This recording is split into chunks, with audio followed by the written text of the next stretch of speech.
What's up, Ocean? You got Matt here, coach of your Montreal Milotics, bringing you our Week 3 battle for the PCL. And today we're facing off against the New Jersey Brobats, coached by Root. He has a extremely scary roster that he actually just made some transactions for. I don't really know why he made those specific transactions, especially for my week that he played, because honestly, the team he had before really ripped through mine, but now this team kind of gets ripped through me. But it will help him on the long run. He picked up some really strong mons, so if you guys want an analysis of his team and well, why he made the moves that he made, go and check out his channel. It'll be linked in the description below, just like the other coaches in the PCL. All 16 of us are linked down there. They're amazing content creators, amazing people, amazing guys and girls, and I think you'll really enjoy watching each of the 16 sides of the battles that go up every single Saturday. But anyways, Root has a really strong team. I was looking forward to play Tom, who was the coach prior to Root, but he had to leave for IRL reasons. But I completely don't mind playing Root. He's a really good battler, and he's a really good guy, so I might as well try and make the most of this opportunity, and try and beat him too. Anyways, let's get into the matchup. So our opponent has a team of Tornadosterian, Como-O Zimus, Crocodile, Tentacruel, Electros, Pyro Zimus, Magirna, Zygar 10%, Xcloud, Celebi, and Mega Manectric.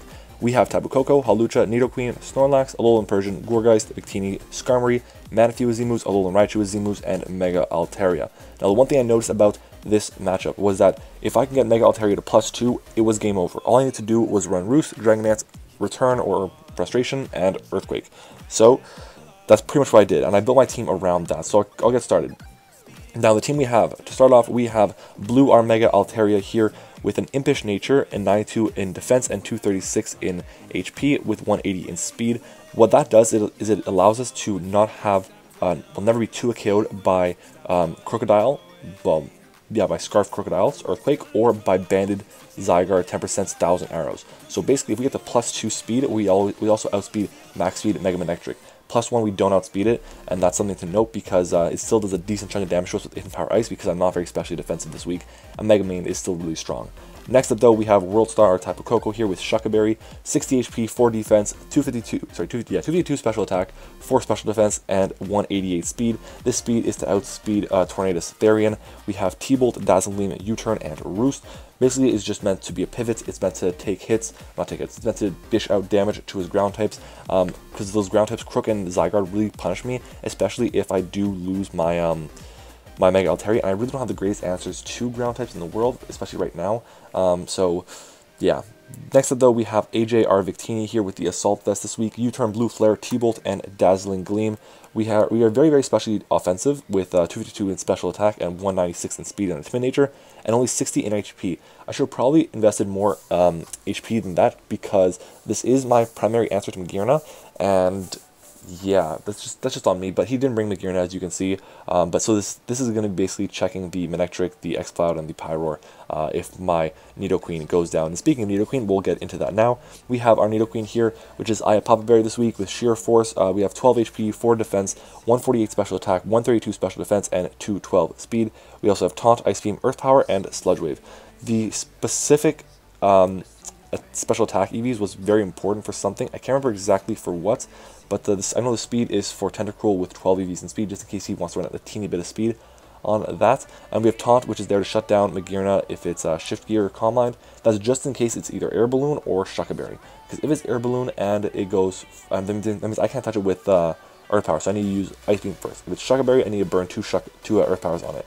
So I want to get the Taunt off first to stop him from setting up, and then I can go and do damage to him. That way, just in case it is his win con, I still have a way around that thing. But again, without Magirna there, it does become a bit expendable. We then have TKO, our Skarmory here, which is leftovers this week. Impish Nature with Rocks, Brave Bird, Whirlwind, and Roost. 244 HP, 100 defense, and 164 special defense. It does a really good job of walling the mons that it should be walling, like the Zygarde, like the Crocodile, but it does a really bad job of walling the other mons, like pretty much everything else he brought. So yeah, I just had to bring it though because I needed other answers. I needed a ground immunity, and Skarmory was the answer there. Obviously, he's still going to be hit by the 1000 arrows that Zygarde 10% throws at me, but it's fine. And then we have Mike, our Alolan Raichu, which is Alolan Raichium Z. So it's going to use Stoked Spark Surfer, which is kind of cool. It's going to have a Psychic, T-Bolt, Signal Beam, and Nasty Plot. We have enough speed to outspeed everything in terrain. Well, that includes all Scarfers, as well as Crocodile outside of terrain. And then we also have a little bit of HP investment. And basically at +2, we beat everything on we OHKO everything on his team except for the, what is it called? Except for the Electros and the Magearna. So we have to use our Z move on that. And yeah, that's that. Anyways, guys, let's go ahead and get into the battle. It's a pretty good one. I'm going to lead off here with my Nidoqueen, and the reason I'm leading off with Nidoqueen specifically is because I want to be able to just nuke something turn 1, and basically I can do that pretty effortlessly because I nuke everything on his roster with the coverage I have. So, unless he leads with Electros, we pretty much get a kill. But he leads off here with Zygarde, and now it's a moment of truth, because he kills me if he's banded Zygarde. He doesn't if he's non-banded and he's Jolly Zygarde. So, I'm hoping he's not like a plate or something like that, so yeah. He's going to go for the 1,000 arrows here, and you're going to see right here, this does a lot of damage. So much that it actually kills me. That's a big play, because I would have obliterated this thing turn 1. That's a really big threat to my team gone. Now, I'm going to let you guys know, the reason why I actually stayed in there was because I felt it was necessary to get valuable information. Had I known he was banded, I would have swapped out, of course. I would have gone into my, I would have probably gone, what would I have gone into? I would have gone into my Skarmory. I would have been able to take the first hit, I would have been able to dish something back.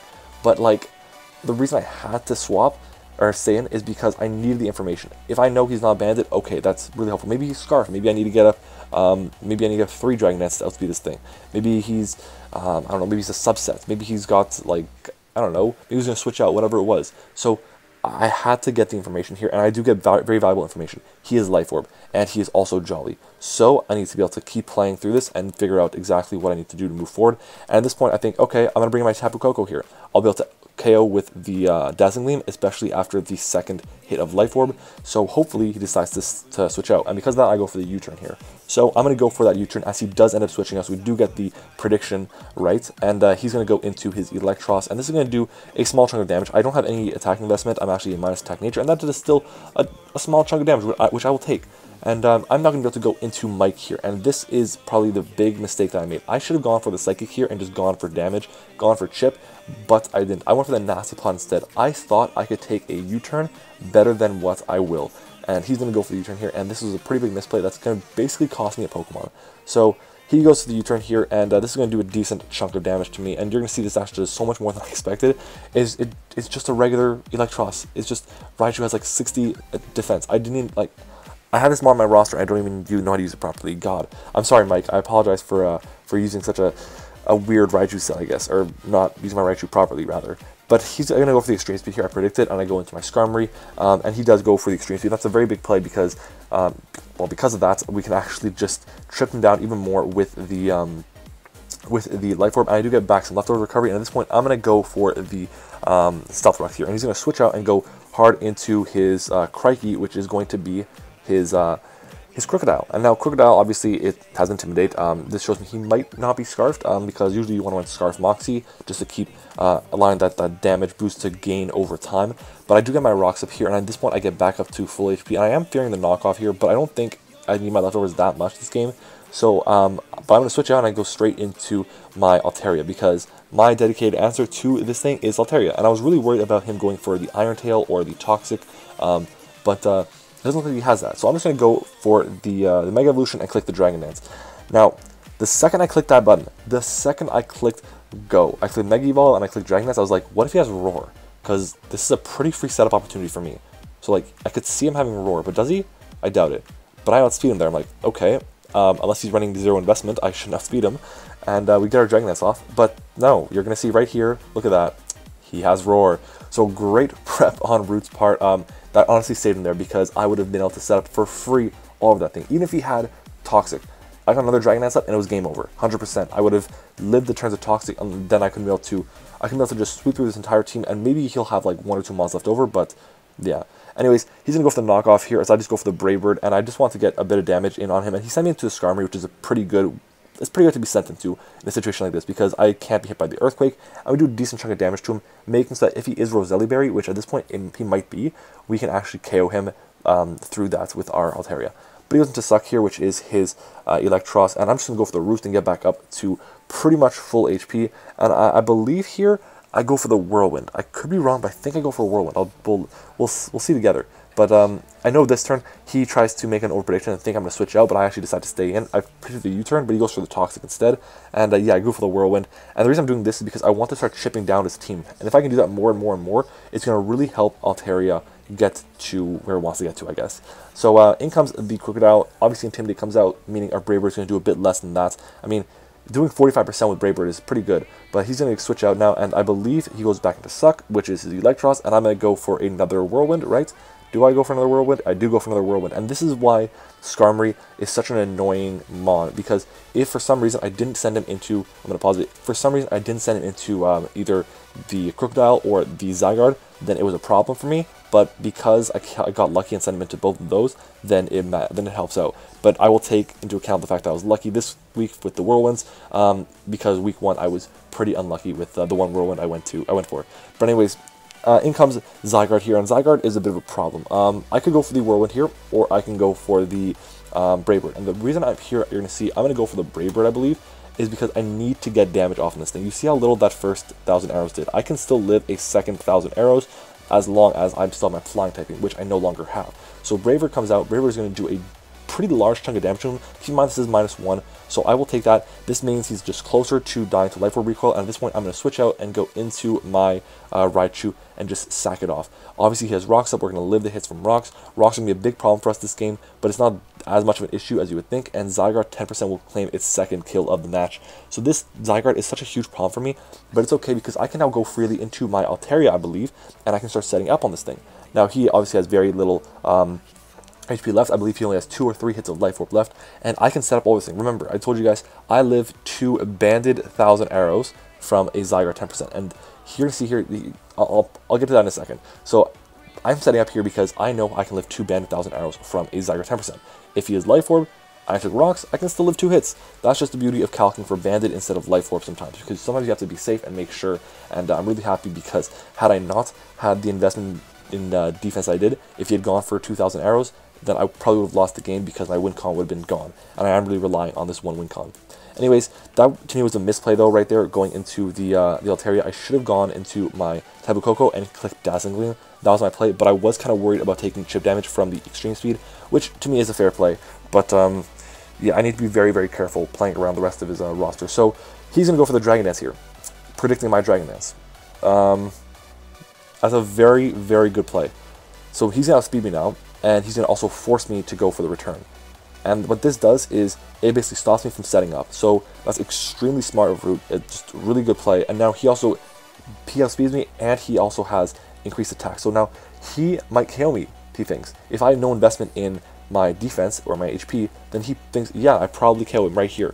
+1, 1,000 arrows from Zygarde 10%, that is Life Orb boosted. Yeah, it's going to do a ton of damage. And you're going to see here it does. 158 down to 53. Did 105 points of health, which is huge. And it forces me to go for my my frustration here. And that really does suck. I really want to preserve that and get to +2, but I just couldn't because I believe I probably would have died to a Extreme Speed in that situation.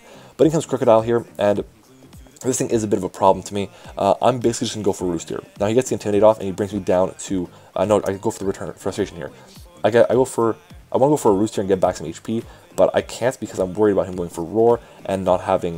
sorry, I want to attack him here. I forget. You know what? I'm just being crazy right now. He's going to send this thing. He switches out. He's trying to Intimidate Shuffle me and try to get me down. I'm at regular... I'm at 1... I'm at neutral attack. And at this point here, I'm going to go for Frustration. Now, it's a good thing I did because he switched out, and I went for the Frustration, I think, because I was worried about him switching out, but it still KO'd that thing from there. And at this point here, I can go for the Frustration one more time. We still have to beat everything on his team except for the Mega Electric, and if he goes into that, well, then we have to switch out and go into something else, like our Victini or something else like that. But in comes Crikey again. Now he's trying, I told you before, he's trying to Intimidate Shuffle and bring us down low in our attack stat. So now we're at -1, and I'm just going to go for the Roost here. The reason I do Roost is because I know he's going to try and roar me out eventually, and I need to make sure that I have enough HP to set up again on something else. So I get back some HP, he goes for the Earthquake, and you're going to see here, this does a huge chunk of damage, 143, and I go down to like, what, 80? 71. That shows me he's actually adamant. He's an adamant Crocodile with Earthquake, and the max roll is like 81, I think, for an adamant Crocodile. So I need to make sure I get out of range of 2 of them, and then I can set up again. But whatever. He goes for a second Earthquake here, and this is going to do even more than the first one. This one actually does, I believe, the full 81, right? Yeah, it does the full 81 points of health. And I'm like, okay, I'm worried about you being Roselli Berry, so I'm not going to attack you right now. I need to get out of range for a second one before I go for the next attack. And right here, I am out of range now for 2, but he goes for the Roar. So good play on his part. He managed to chip me down, but I did find out a bit about his set, that he is an Adamant Nature Crocodile, and in comes my Coco. And it's actually a pretty good bring, because if I go for the Dazzling here, one, I'll know if he is Roselli Berry or not. He also might drop to it. There's a chance for that. And I'll also live the Earthquake because I am Shuckleberry. So I'll be able to summon the Electric Surge here, the Electric Terrain rather, and I'll be able to make sure that I get my Dazzling Gleam off and boost up my Electric type moves. And Dazzling comes out, he is not Roselli Berry, and down goes the Crocodile. So now here's the thing. The opportunity that I have to set up is very limited. Basically, the only things I can set up on are the Manectric if he doesn't have hidden power that's super effective against me, or the Pyroar if he doesn't have hidden power that's super effective against me. So that's kind of a problem. And right here, pause. This league is first turn Mega, and he did not Mega Evolve his Manectric. And this, in my opinion, could have cost me the game, and it could have cost me, even if we did win, tons of differential. Like, we're at 4 right now. Right now, here's the thing. My investment is to speed creep a Mega Manectric, not Mega Manectric, it's meant to speed creep a Tornado Starion. He should, in theory, have enough speed to outspeed Tapu Koko. So he would have been able to outspeed me first. He apologized right away. He misclicked. He just pressed the button, completely forgetting to Mega Evolve, and he's going to be able to get off a Volt Switch. It's a really big play.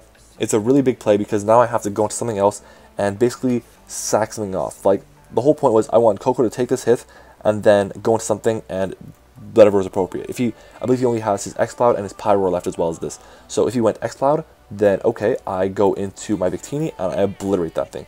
If he goes into the Pyroar, I go into my Altaria and I set up on that thing. But instead now, I have to do this. I U-turn out and I go hard into my Mega Altaria. And the reason I do that is because it is my only thing that can take a hit from this thing and then take another hit from something else. But you're going to see he goes for a Volt Switch, and he's going to be able to get all the momentum he wants. That is a boosted Volt Switch in the terrain. Had I not had to take that Volt Switch, I would be able to be fine setting up against either anything, the X-Cloud or the Pyroar. But now I can't set up on the X-Cloud, even because he's Choice Specs Boom Burst. He's going to be Choice Specs Modest Boom Burst 100%. So I have to switch out and I have to go into TKO, which is my Skarmory, and I have to sack it off.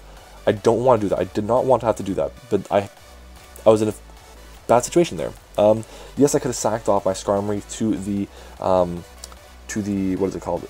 To the Volt Switch there, but that was my play. I go for my Victini here, and I can live a Boom Burst here with these modest specs because I have my Assault Vest, and I go for the Blue Flare here. Thankfully, we do land a hit, and look, the fact that he didn't Mega Evolve first turn is going to come into play really big. It is not a league where you are allowed to do that. You have to Mega Evolve first turn. So had this game played out a bit differently, we might have to do some things. So Blue Flare comes out, and Blue Flare will take out the X-Cloud here. Now, in my eyes, U-turn would have came out and probably hit the X-Cloud. I believe he would have gone into that, and I would have gone to my Victini, and I would have clicked Blue Flare there. And that would have made it so I would have been able to be in a really good spot to just KO it outright with my Victini Blue Flare. So I wouldn't have had to worry about it going for Boom Burst and chipping down my Victini. So now my Victini's at like 30 HP because of that. My Skarmory's gone, and at the same time my my Altaria has taken chip. But in comes the Pyroar. This thing will outspeed me. I go for the U-turn here just in case, and he goes for Hyper Voice, and this is going to take me out. Hopefully I can find out if he is Life Orb or something. He is not Life Orb. I'm assuming he's actually Z-move now with just like, I don't know, maybe he's Fire EMZ or whatever. But I go with my Koko here, and I want to just pick up some chip on this thing. So I want to go for the T-Bolt. And this is where another problem comes in. Because he didn't Mega Evolve, he still has Lightning Rod. So I can't safely go for T-Bolt here. I can't say, okay, I'm going to go for T-Bolt here, and I'll make sure that I hit this thing. No, instead, if I go for T-Bolt, I give the Manectric +1 in special attack, which hurts me even more than just the fact that it's immune to him. So, yeah. Like, it's just such a bad situation, and it forced me to go for Dazzling here, basically, is what I'm trying to say. I could have taken out the Pyroar, but no, I can't. So instead, he goes for Fire Blast here, and he's going to annihilate my Koko here. Like, so basically, I have Altaria versus the world. Altaria is at, what, 83 HP. I have to hope I live at Hyper Voice and go for Roost. The reason I have to go for Roost is because I need to make sure I have enough HP. I have to. So I Roost up here, and I get back up to a decent chunk of HP. And this is big because I need the HP to survive. I'm going to go for, I believe, a Dragon Dance right here now. And he switches out. Now my play was Dragon Dance, Roost, and then Dragon Dance again. That was my play. But he goes into his Manectric, and I click my Dragon Dance here. Yeah, look. So basically, he's going to outspeed me here because I don't have speed for a +2 Manectric. And my only hope right now is I KO this thing, I live the hidden power ice that he's going to go for, then I can outspeed and KO the Pyro the next turn. That's my hope. So I go for the Earthquake here or the Frustration, one of the two. And he goes for hidden power ice, and you're going to see it does a pretty large chunk of damage here. Does what, about like 86 HP. Earthquake comes out. Earthquake at neutral will be able to pick up the KO on the Manectric. And we're in a good spot. I'm going to let you guys know right now, we do win this game 1-0, but in my opinion, we should have won much more than that. Now, to be fair, he was a Mega Manectric that actually ended up being slower than my Coco for some reason. I have no idea why, but it paid off for him. But at the end of the day, it still really cost me because I couldn't go freely for the T-Bolt there against the Pyroar. I had to go for the Dazzling Gleam just to get chip off on it. If I was able to go for the T-Bolt, I'm pretty sure I would be able to knock it out. I'm a max special attack Coco in terrain with T-Bolt. I'm pretty sure that would have KO'd the Pyroar. So because of that, he then gets to go into his, he gets to KO me, he gets to go into his Mega Manectric easily, and then I can't, like, I can Roost stall it. I have Roost for that reason. I can outstall whatever the Mega Manectric wants to do. My Coco is pretty much built to do that as well. Just how it is. So, the mods and I were talking, and because we determined that he was actually a slower Manectric, that it made no difference. If I had lost, I probably would have gotten the win, but I still ended up coming through and picking up the win. I think I should have more differential than this, but that's besides the point. I'm happy with getting the win. GG to Root. It was a really incredible game. He brought really amazing prep. The Roar Tech on the Crocodile, the Dragon Dance on the Zygarde was incredible. Obviously, did not expect Pyroar or X-Cloud to come, but they did. He brought 2 normal types, 2 electric types, and 2 ground types to this game, and he only lost 1-0.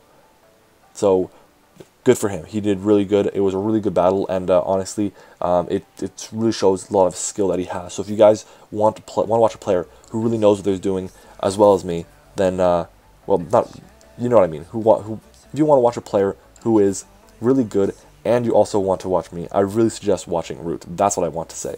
But yeah, so his link is down below. We pick up a 1-0 win. Very, very close game. I've been rambling on for way too long. This video is long enough, so I hope you guys enjoyed this video. If you did, make sure to smash the like button and subscribe to the channel, guys. We are growing and growing and growing, and yeah, guys, I really hope you enjoyed it, and I will see you guys all next time.